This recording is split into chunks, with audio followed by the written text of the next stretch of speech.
pujian kepadamu ya Allah, karena Engkaulah yang punya kemuliaan dan kebesaran.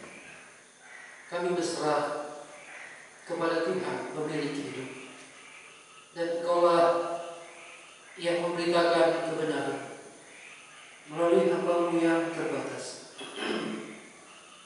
melalui hamba-Mu yang hina, yang lemah, dan kiranya Engkau sendiri yang memberikan. Kami menyerahkan pemberitaan, kami menyerahkan segala sesuatu yang kami pakai untuk mewartakan kebenaran, baik elektronik, baik listrik, baik peralatan. Begitu juga dengan kesehatan kami, kekuatan kami, hikmat bijaksana, cinta kasih yang dari Tuhan. Semuanya kami bawakan kepada-Mu untuk hormat kemuliaan bagi Tuhan. Terima kasih ya Allah. Dalam Yesus Kristus kami berdoa. Amin. Mari kita buka Alkitab kita dari Ibrani 9 ayat 14. Ibrani 9 ayat 14. Saya bacakan. Betapa lebihnya darah Kristus yang oleh Roh yang kekal telah mempersembahkan dirinya sendiri kepada Allah sebagai persembahan yang tak bercacat, akan menyucikan hati nurani kita dari perbuatan yang sia-sia, supaya kita dapat beribadah kepada Allah yang hidup. Saudara yang dikasihi oleh Tuhan, tema kita hari ini darah Kristus yang berkuasa. Dari kitab Ibrani adalah salah satu kitab yang sangat unik, ya, di mana penulis tidak mencantumkan namanya. Tetapi di dalam kitab Ibrani cukup banyak yang fundamental, pilar-pilar untuk kita mengerti siapa Kristus, kaitannya dengan Perjanjian Lama dan Perjanjian Baru. Di dalam ayat 14 dikatakan betapa lebihnya darah Kristus. Saudara yang dikasihi oleh Tuhan, ini adalah suatu anugerah, pemberian kita mengerti ada hal-hal yang khusus yang dituliskan dalam kitab Ibrani. Dikatakan betapa lebihnya darah Kristus. Ini suatu keagungan, suatu kemuliaan, suatu kemegahan bagi penulis itu sendiri, dan tersentuh baginya. Bagaimana darah Kristus yang membuat dia bisa beribadah kepada Allah. Bagaimana darah Kristus yang membuat hatinya disucikan. Bagaimana darah Kristus bisa dia membuat dia mengerti kepada kekekalan. Betapa lebihnya. Karena apa? Karena di dalam darah Kristus ada roh yang kekal. Sesungguhnya darah itu adalah materi. Kita materi. Tetapi di sini diungkapkan lebih. Mengapa lebih? Karena ada roh yang kekal. Di dalam materi ada kekekalan. Di dalam materi ada kekekalan. Kalau kita bertanya materi yang ada pada diri kita ini, tubuh kita, jiwa kita yang ada pada kita ini berjalan di tengah-tengah kehidupan dunia ini, mau kemana dia pergi? Tanpa kekekalan, materi akan binasa, materi akan sirna, materi akan berhenti. Tetapi penulis ini merasakan tersendiri betapa lebihnya darah Kristus. Kenapa lebih?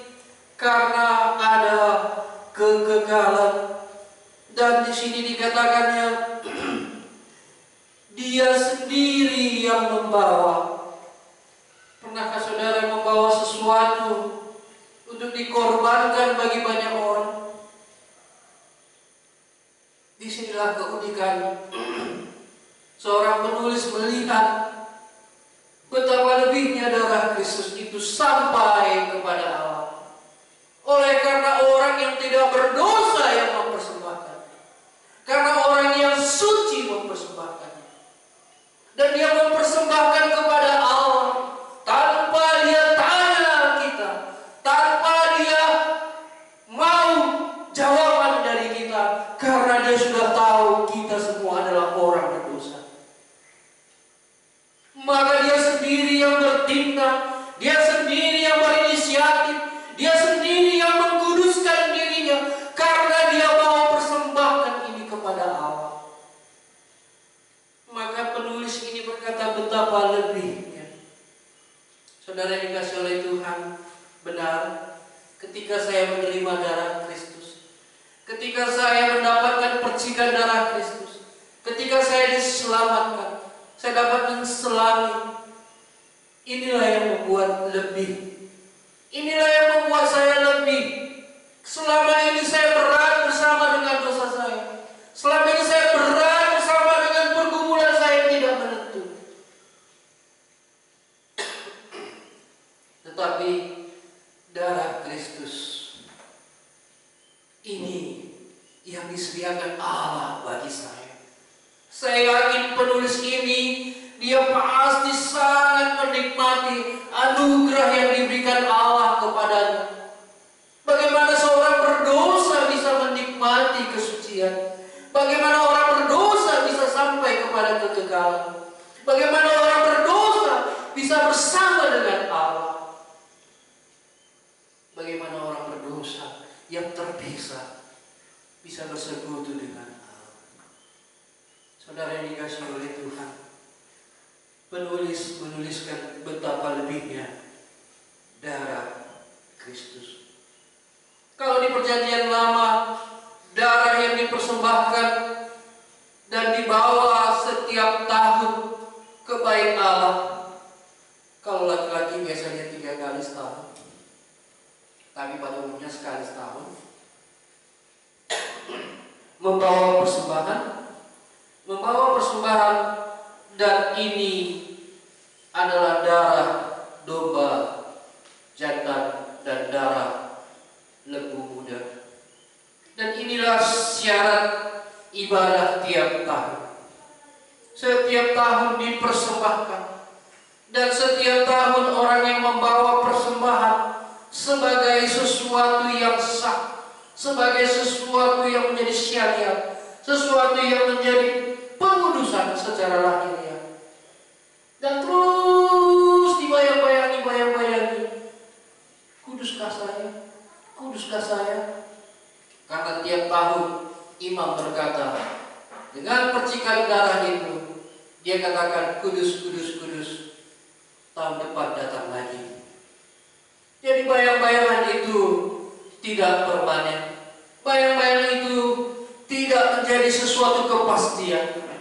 Oleh karenanya Kristus sendiri membawa darahnya, darah yang suci, darah yang kudus, darah yang mulia, darah yang di dalamnya ada roh yang kekal. Saudara yang dikasihi oleh Tuhan, di dalam Perjanjian Baru, darah Kristus tertulis dan terpusat di dalam darah Kristus. Inilah pusat penebusan Perjanjian Baru. Inilah pusat di mana tanpa darah tidak ada pengampunan, tanpa darah tidak ada kesucian, tanpa darah tidak ada kelepasan.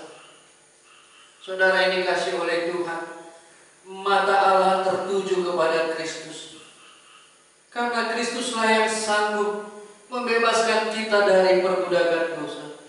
Karena Kristuslah yang bersedia menjaga kekudusan dan kesucian hingga mati di kayu salib. Sangat-sangat tidak mungkin seseorang bisa tidak berdosa di tengah-tengah orang berdosa. Sangat-sangat tidak mungkin orang yang kita ada di dalamnya, di kumpulan pencemooh, di kumpulan dusta, di kumpulan penjahat, di kumpulan orang-orang yang berlaku jahat. Setidak-tidaknya kita jatuh di dalam dosa. Tetapi Kristus mempertahankan diri. Sekalipun ada kesempatan untuk berbuat dosa, iya, tapi Dia jaga kekudusannya, Dia jaga kesalehannya, Dia jaga kesuciannya.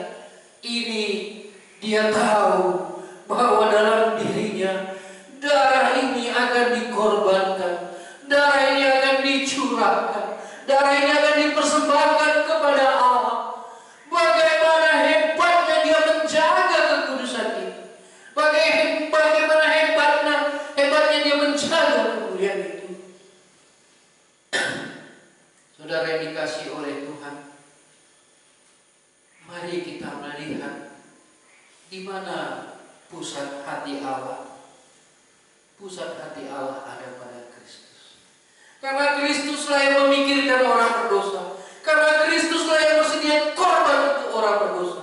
Karena Kristuslah yang mau menjadi jalan dan jembatan untuk orang berdosa. Kalau kita banding di dalam 1 Korintus 10 ayat 16.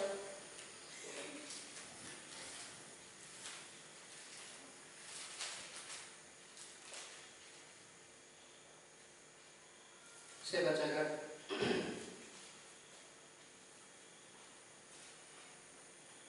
Bukan cawan pengucapan syukur yang atasnya kita ucapkan syukur adalah persekutuan dengan darah Kristus.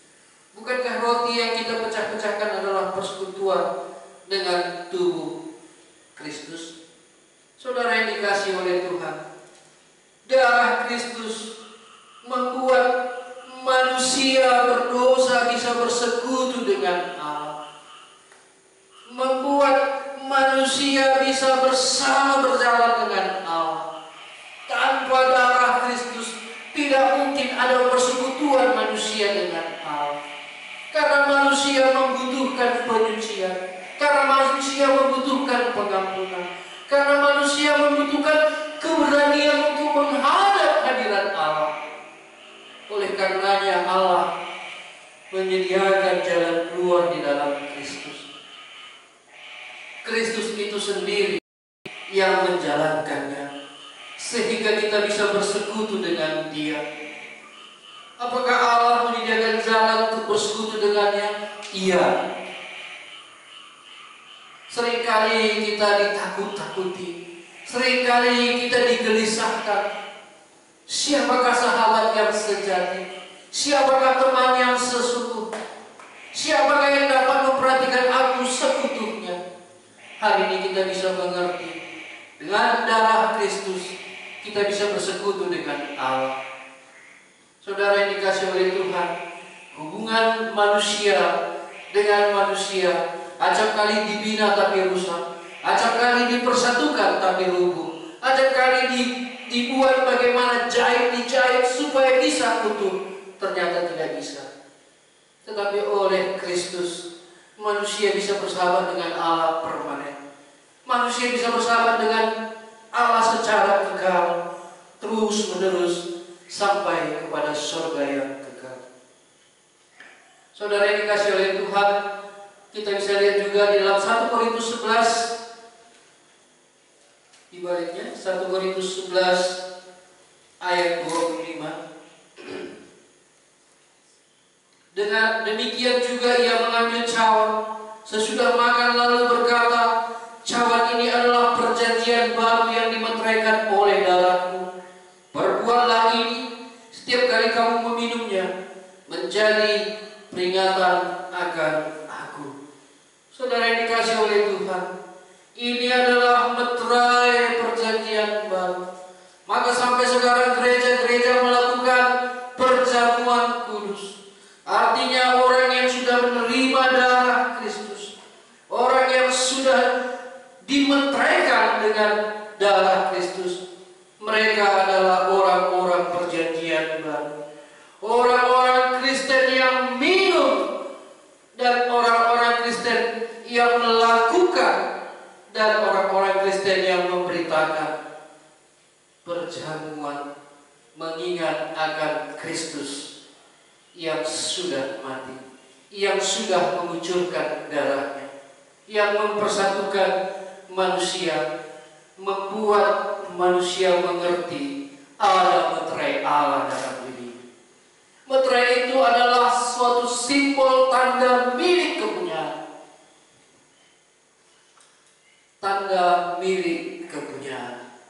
Kalau setiap rumah ada meterai PLN, itu artinya tanda milik kepunyaan PLN.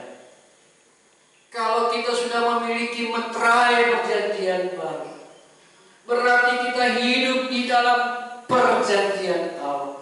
Perjanjian Allah yang diperbarui oleh Kristus sendiri. Dengan demikian kita menyadari, aku ini ada pemiliknya.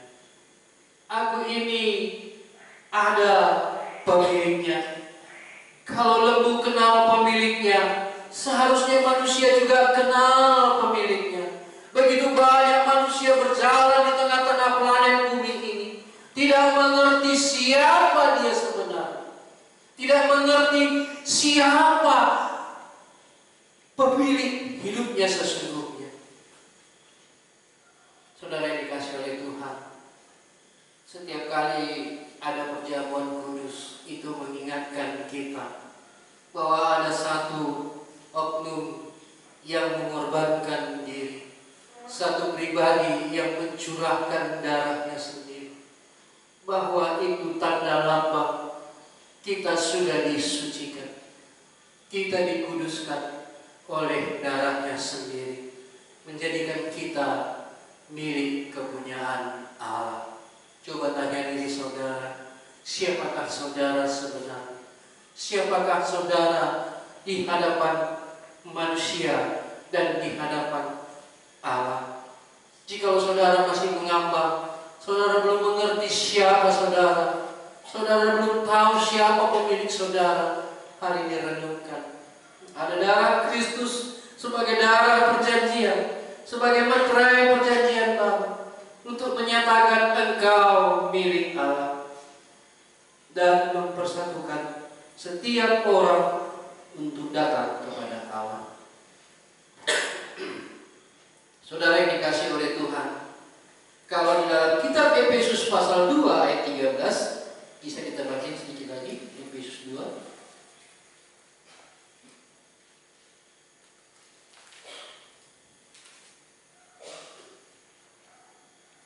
Tetapi sekarang ini di dalam Kristus Yesus, kamu yang dahulu jauh sudah menjadi dekat oleh darah Kristus.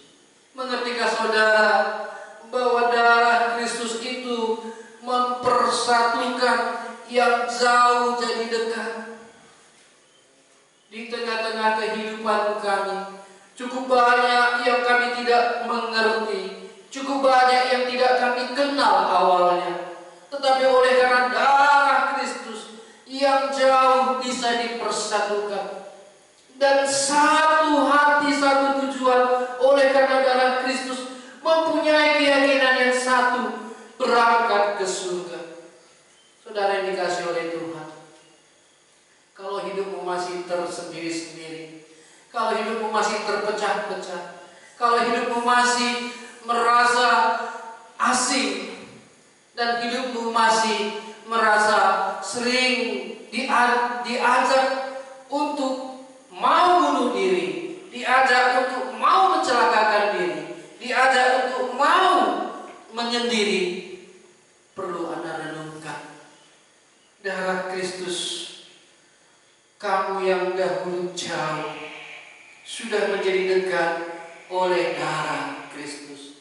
Kamu yang dulu jauh dari hadirat Allah, jauh dari kebenarannya, jauh dari firman-Nya, jauh dari kasih-Nya, jauh daripada kekekalan-Nya. Tapi oleh karena darah Kristus, kamu dipersatukan.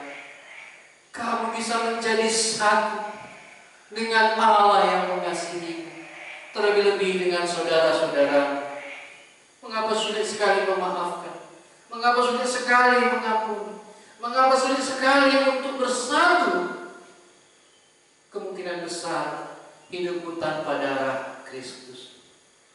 Mari kita renungkan baik-baik, karena darah Kristus bukan hanya mempersatukan, tetapi dia mengikat ikatan yang tidak bisa diputuskan oleh siapapun, yang tidak bisa dilepaskan oleh siapapun. Saudara yang dikasihi oleh Tuhan, mungkin saudara juga pernah betapa mulianya ayat 1 Petrus 1 ayat 2. Kita sudah pernah sering baca dalam 1 Petrus 1 ayat 2. Dikatakan di situ, yaitu orang-orang yang dipilih sesuai dengan rencana Allah Bapa kita, dan yang dikuduskan oleh Roh, supaya taat kepada Yesus Kristus dan menerima percikan darahnya. Kiranya kasih karunia dan damai sejahtera makin melimpah atas kamu. Dipilih, dikuduskan. Saudara yang dikasih oleh Tuhan, seringkali untuk membuat suatu dagangan beraneka ragam ada namanya alat sortir. Ya. Kalau telur ada sortirnya, ada jeruk ada sortirnya. Mana yang kualitas rendah, mana kualitas sedang, mana kualitas baik. Tetapi di dalam kekristenan, di sini dikatakan yang dikuduskan dan yang disucikan, dipilih dan dikuduskan. Inilah orang-orang yang khusus. Maka dikatakan di kitab Ibrani tadi, betapa lebihnya darah Kristus. Oleh darah Kristus engkau dipersatukan. Oleh darah Kristus engkau menjadi pilihan Allah. Engkau menjadi orang yang dikuduskan. Maka Paulus sendiri pernah berkata, dia tidak akan pernah lupa akan penderitaan, akan kematian, akan pengorbanan Kristus. Terlebih-lebih dalam surat Paulus banyak sekali tertulis tentang darah Kristus. Saudara yang dikasihi oleh Tuhan, apakah Anda orang yang dipilih dan dikuduskan? Atau Anda adalah orang-orang yang tidak masuk hitungan? Atau Anda orang-orang yang berjalan menurut kemauan Anda sendiri, tanpa ada pengudusan, tanpa ada penyucian, tanpa ada pemilihan, oleh karena engkau menolak darah Kristus, oleh karena engkau tidak mengerti betapa lebihnya darah Kristus, karena engkau tidak mengerti darah Kristus adalah darah yang dikhususkan untuk orang-orang yang mau dipilih dan dikuduskan. Ingat, darah Kristus inilah yang disiapkan Allah untuk memilih dan mengkuduskan kita. Inilah yang membuat kita dikhususkan. Dan satu hal yang membuat saya tersentak, saya baca di dalam Wahyu pasal 7 ayat 14.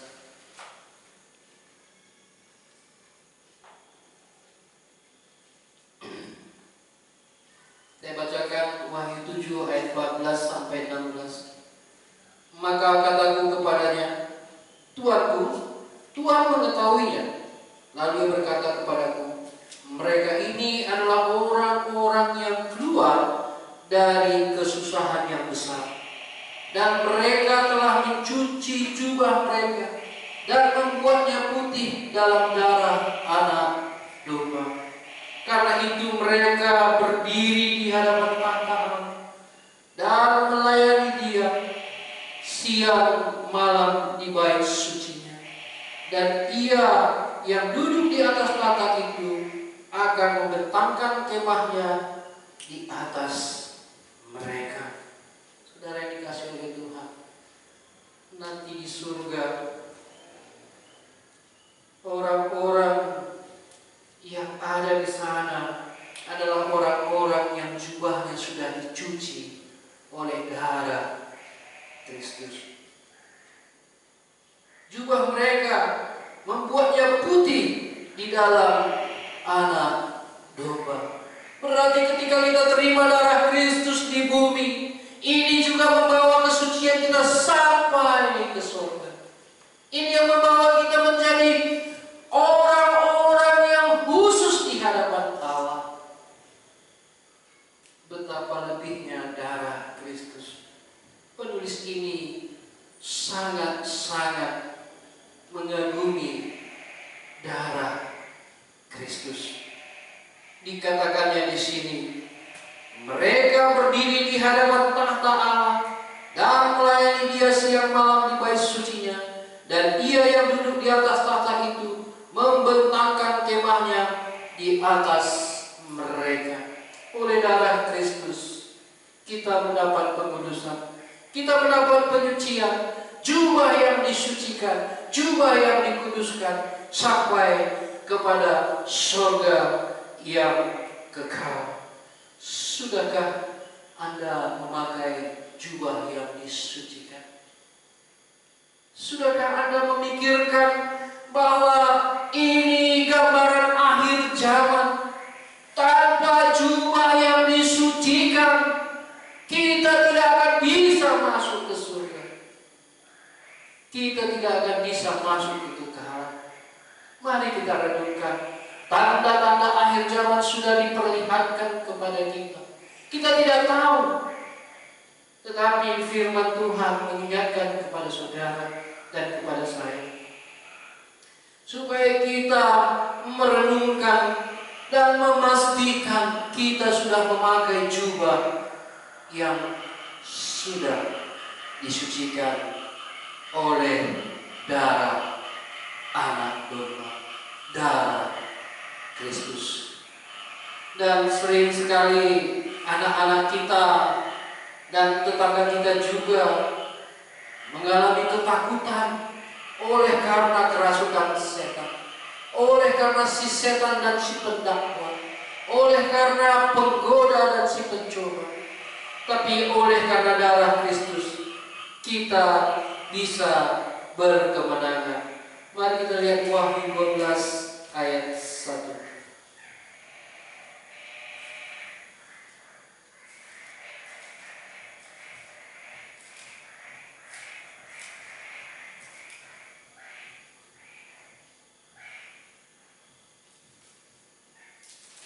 Wahyu 12 ayat 11, maaf. 12 ayat 11 saya bacakan. Dan mereka mengalahkan Dia oleh darah anak domba dan oleh perkataan kesaksian mereka, karena mereka tidak mengasihi nyawa mereka sampai ke dalam maut. Yang dikalahkan itu di ayat 10 itu adalah pendakwa, ya. Pendakwa itulah setan yang mendakwa mereka siang dan malam di hadapan Allah kita. Betapa tertekannya orang yang hidup tanpa darah Kristus. Siang malam didakwa oleh setan. Kamu tidak layak.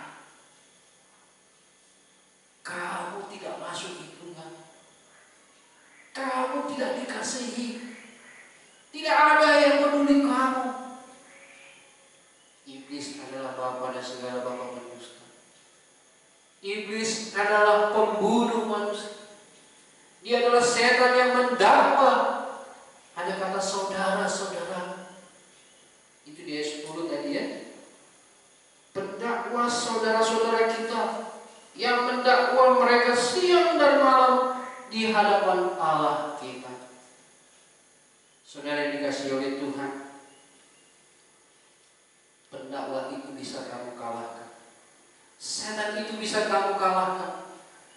Di ayat 11 dikatakan, dan mereka mengalahkan Dia oleh darah anak domba. Ketika saya mengecap keselamatan, betapa darah Kristus berkuasa di dalam diri saya, dan saya bisa mengalahkan si pendakwa itu. Saya bisa mengalahkan yang namanya Bapa dan segala bapa pendusta. Tuhan Yesus sebagai kekasihnya, sebagai milik kepunyaannya untuk berkemenangan, supaya bebas daripada si pendakwa itu. Dia sering menggocok, dia sering berkata yang tidak benar, dia sering meragukan keyakinan saudara, dia sering meragukan kepastian keselamatan saudara. Oleh karenanya, daripada Anda didakwa, hari ini renungkanlah, ada darah Kristus. Darah Kristus yang bisa membuat kita berkemenangan. Darah Kristus yang bisa membuat kita mengalahkan si pendakwa, si pendusta, iblis, setan, bapa dari segala bapa pembunuh manusia. Mari kita renungkan, apakah Anda sedang dikuasainya, atau Anda sedang berkemenangan mengalahkan si pendakwa itu. Kalau masih dikuasainya, Anda membutuhkan darah Kristus, sebagaimana dituliskan dalam kitab Ibrani, betapa lebihnya darah Kristus. Darah yang ada roh yang kekal, darah Kristus, darah yang dibawanya sendiri, yang dipersembahkannya kepada Allah untuk kemenangan kita, untuk keselamatan kita. Saudara yang dikasihi oleh Tuhan, jangan mau menjadi hidup yang sia-sia, hidup di dalam cara hidup yang tidak benar. Di dalam ayat hafalan sering dalam 1 Petrus 1 ayat 18 dan 19 sering kita dengar tanpa kita mengerti. 1 Petrus 1 ayat 18 dan 19. Saya bacakan. Sebab kamu tahu bahwa kamu telah ditebus dari cara hidupmu yang sia-sia, yang kamu warisi dari nenek moyang. Itu bukan dengan barang yang fana, bukan pula dengan perak atau emas, melainkan dengan darah yang mahal, yaitu darah Kristus, yang sama seperti darah anak domba, yang tak bernoda dan tak bercacat. Hidup di dalam penebusan, hidup di dalam penebusan. Beranikah engkau hidup di tengah-tengah dunia tanpa penebusan? Beranikah engkau hidup di dalam hutang piutang dosa? Beranikah engkau hidup dengan bersama warisan nenek moyang yang terus sampai detik ini hidup di dalam dosa, yang terus sampai saat ini melahirkan dosa, membuat dosa bertambah banyak, sehingga manusia menjadi orang yang sepertinya berkuasa, orang yang sepertinya tidak bertanggung jawab. Padahal dosa membuat manusia semakin jahat. Dosa membuat manusia semakin merajalela, membuat banyak penderitaan dan kesusahan. Di saat-saat COVID-19 seperti ini, di manakah mereka semua bertekuk lutut, semua takut mati, semua takut untuk hidup di dalam penderitaan. Saudara yang dikasihi oleh Tuhan, Tuhan izinkan peristiwa sedemikian rupa, supaya kita tahu selama kita hidup selama ini, kita merajalela, kita berhidup suka-suka, kita hidup mewarisi apa yang diwariskan oleh nenek moyang kita. Semua perkara yang sia-sia. Ada orang kaya, dia sangat kaya dan dia mempunyai usaha yang besar, dan di dalam COVID-19 ini dia meninggal dunia. Di mana cita-citanya yang mau membuat kuburan yang besar, mau membuat nanti kalau saya mati saya akan undang begitu banyak orang, saya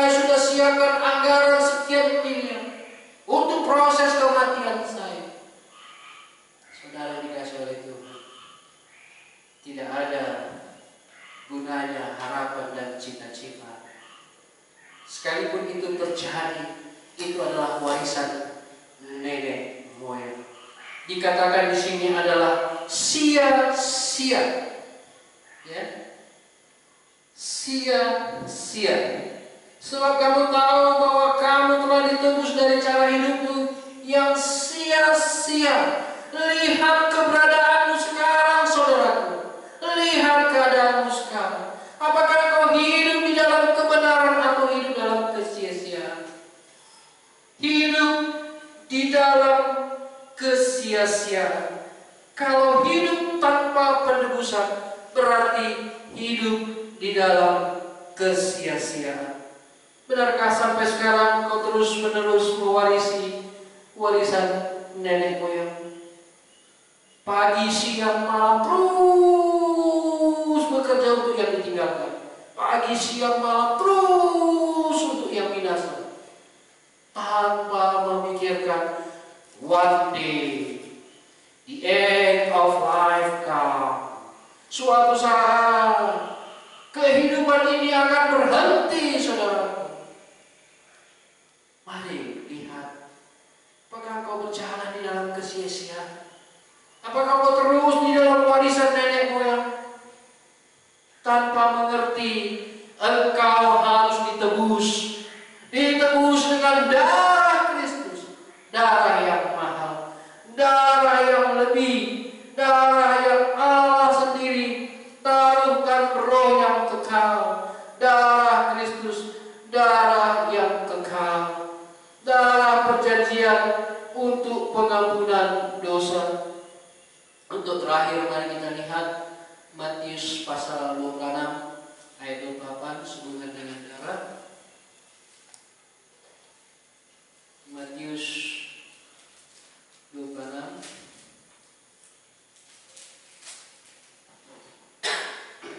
ayat 28. Sama-sama kita baca ya. 1, 2, 3, ya. Sebab inilah darahku, darah perjanjian yang ditumpahkan bagi banyak orang untuk pengampunan dosa. Siapa yang mengungkapkan ini? Yesus. Yesus katakan, inilah darahku. Isi hati Allah dibukakan kepada saudara dan saya, supaya saudara yang hidup di dalam dosa, supaya saudara mengerti keberdosaan saudara bisa berhenti oleh karena darah Kristus. Saya ulangi ayat 28 ini. Inilah isi hati Tuhan. Dia katakan, inilah darahku. Dia berkata kepada Anda, dia mengajak, mengimbau supaya saudara dan saya bebas dari kutuk dosa. Yesus katakan, inilah darahku, darah perjanjian, darah yang ditumpahkan bagi banyak orang untuk pengampunan dosa. Inilah kerinduan Tuhan, inilah kerinduannya, inilah isi hatinya, untuk mengampuni dosa banyak orang, untuk mengampuni dosamu dan dosaku. Maukah kau berjalan di dalam dosamu? Atau kau mau menerima darah yang dicurahkan, yang disajikan, yang dikumandangkan oleh Tuhan Yesus sendiri? Inilah darahku. Dengan cara apa lagi supaya kita mengerti dan kita bisa berhenti dari dosa ini? Yesus punya kerinduan. Inilah isi hatinya. Sejak dia menjadi daging Allah yang 100%, sejak dia menjadi daging, dia tahu di dalam dagingnya ada darah. Sejak itu pula ia menjaga kekudusannya, dia menjaga kesuciannya, dia menjaga kemurniannya, dia menjaga dari segala bentuk anarki, dari bentuk segala siasat, dari segala bentuk kuasa, dari segala bentuk dosa. Karena dia tahu ini akan mau dipersembahkannya untuk engkau dan saya. supaya engkau dan saya bebas dari dosa, saudara. Ini isi hati Tuhan. Ini kerinduannya, supaya engkau bebas dari dosa. Ia mau mengampuni dosa kita. Sekarang tanyalah dirimu, sudahkah dosamu diampuni? Atau engkau terus di dalam dosa yang membinasakan? Jikalau kamu tidak percaya padanya, ini berarti engkau menolak Dia. Jikalau engkau tidak percaya kepada Tuhan, berarti engkau mensepelekan Dia yang sudah berjuang mati-matian untuk membawa darahnya kepada Allah tanpa dosa. Karena ini mau dipersembahkan kepada Allah sehubungan dengan pengampunan. Allah itu kasih. Tapi ingat saudaraku, Allah itu juga bisa murka. Sehubungan dengan darahnya, mari kita lihat Roma 5. Allah itu kasih, tapi Allah itu juga bisa murka. Roma 5 ayat 7 sampai 9. Saya bacakan. Sebab tidak mudah seorang mau mati untuk orang yang benar, tetapi mungkin untuk orang yang baik ada orang yang berani mati. Akan tetapi Allah menunjukkan kasih-Nya kepada kita oleh karena Kristus telah mati untuk kita ketika kita masih berdosa. Lebih-lebih karena kita sekarang telah dibenarkan oleh darah-Nya, kita pasti akan diselamatkan dari murka Allah. Saudara yang dikasihi oleh Tuhan, kita harus waspada. Ini zaman akhir. Allah begitu mengasihi kita. Kita orang berdosa, kita orang yang tidak mungkin dikatakan orang benar. Kita itulah penjahat itu, kita yang memberontak itu, kita yang mengambil inisiatif melakukan kejahatan tanpa pernah membicarakannya kepada Tuhan. Kitalah orang-orang yang layak dihukum, kita layak dimurkai. Tetapi dalam ayat 9 dikatakan di situ, kita pasti akan diselamatkan dari murka Allah oleh karena darah-Nya yang membenarkan. Mari kita renungkan baik-baik. Sudahkah saya terima darah Kristus? Ataukah saya terus hidup di dalam dosa saya? Jangan-jangan nanti saudara menyesal menjadi orang Kristen, tapi tidak mengerti inti daripada kekristenan. Saudara menyebut Yesus Kristus, tapi saudara tidak mengerti apa inti dari Yesus Kristus. Yesus Kristus mempersembahkan dirinya. Yesus Kristus menjaga kekudusan dan kesuciannya. Yesus Kristus membawa darahnya kepada Allah sebagai korban penghapus dosa, sebagai penyucian, sebagai pengkudusan, sebagai alat untuk kita bisa berkemenangan bersama dengan Allah. Mari kita renungkan kitab Ibrani tadi, betapa lebihnya darah Kristus yang oleh Roh yang kekal telah mempersembahkan dirinya sendiri kepada Allah sebagai persembahan yang tak bercacat, akan menyucikan hati nurani kita dari perbuatan yang sia-sia, supaya kita dapat beribadah kepada Allah yang hidup. Mengapa darah Kristus lebih? Karena di dalamnya ada Roh yang kekal. Kenapa darah Kristus lebih? Karena Dia sendiri menjaga kualitasnya, menjaga kesuciannya, menjaganya dan membawanya dan mempersembahkannya kepada Allah. Untuk apa? Di sini jelas dituliskan, untuk menyucikan hati nurani kita. Kenapa anak-anak sekarang memberontak kepada orang tua? Kenapa anak sekarang sudah sulit diarahkan? Kenapa sekarang manusia sudah tidak lagi mengerti manusia? Kenapa sekarang manusia memburu manusia? Kenapa manusia menghakimi dan melukai manusia? Karena hati nuraninya belum disucikan oleh darah Kristus. Mari kita baca sekali lagi supaya kita mengerti. Karena pemberitaan di Ibrani 9 ayat 14 ini, ada seorang yang sampai kepada iman dan dia menyerahkan hidupnya kepada Allah karena dia tahu tanpa darah Kristus berarti sia-sia semua. Ibadahku pun menjadi ibadah yang sia-sia. Karena darah Kristuslah yang membuat saya bisa beribadah kepada Allah. Tanpa darah Kristus berarti tidak ada hubungan dengan Allah.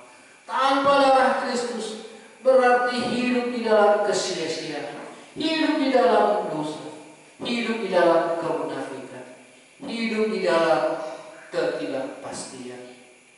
Mari cek ibadah kita kepada Allah. Sudahkah ibadahmu diterima oleh Allah? Atau engkau rajin ke gereja? Engkau rajin menyebut Yesus? Engkau rajin memuji Yesus? Tapi kau tidak mengerti inti dari segala inti, itulah darah Kristus. Dan inilah yang membuat engkau berkenan di hadapan Allah. Inilah yang membuat engkau bisa diterima oleh Allah.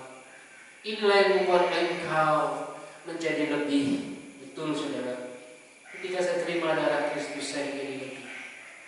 Karena saya hidup tanpa beban. Saya tidak ada lagi beban. Saya ringan. Dosa saya diampuni. Saya bersekutu dengan Allah. Saya disucikan. Day by day. Week by week. Month by month. Year by year. Terus karena darah Kristus, darah yang suci, darah yang kudus, yang terus menerus menyucikan hati dan pikiran saya di dalam kesucian yang sudah dijamini sekali untuk selamanya. Dan proses penyucian juga diberikan untuk bisa berkemenangan oleh darah Kristus. Mari kita baca dan kita hafal. Kita renungkan ini. Betapa lebihnya darah Kristus yang oleh Roh yang kekal telah mempersembahkan dirinya sendiri kepada Allah sebagai persembahan yang tak bercacat, yang menyucikan hati nurani kita dan segala perbuatan-perbuatan yang sia-sia, supaya kita dapat beribadah kepada Allah yang hidup. Jangan sia-siakan saudaraku. Ini di akhir zaman. Kesempatan ini, kesempatan yang mulia. Mengapa tema ini dikumandangkan? Siapa tahu Tuhan nanti datang. Siapa tahu waktu kita tidak lama lagi di bumi. Siapa tahu kesempatan ini akan berakhir. Tetapi oleh karena darah Kristus engkau mendapat pengampunan. Oleh darah Kristus engkau mendapatkan jubah yang disucikan. Oleh darah Kristus engkau menjadi satu dengan Allah. Oleh darah Kristus engkau diberi kemenangan. Engkau menjadi miliknya. Engkau menjadi orang yang khusus. Dan hubunganmu dengan Allah terpelihara. Mari kita sama-sama mengambil sikap berdoa. Dan kita satukan hati kita. Dan merenungkan firman Tuhan ini. Supaya menjadi iman. Dan menjadi kekuatan dan keputusan dan menjadi jalan satu-satunya membawa kita kepada Allah. Mari kita berdoa. Kami sangat bersyukur dan berterima kasih kepadamu Tuhan. Engkau Allah yang begitu mulia. Engkau Allah yang begitu kasih. Mau memikirkan kami orang berdosa.